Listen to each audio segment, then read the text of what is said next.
महाम्भोधे स्थिरे कनकरुचिरे नीलशिखरे वसन् प्रासादन्ता सहजबलभद्रेण बलिना सुभद्रा मध्यस्था सकलसुरसेवा वसरदो जगन्नाथा स्वामी नयनपथगामी भवतु मे कृपापारावार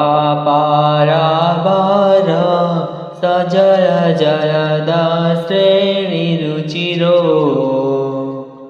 रमावाणी राम स्फुरदमलपङ्केरुहन्मुखा सुरेन्द्रिराराध्य श्रुतिगणशिखा गीतचरितो जगन्नाथा स्वामी नयनपथगामी भवतु मे।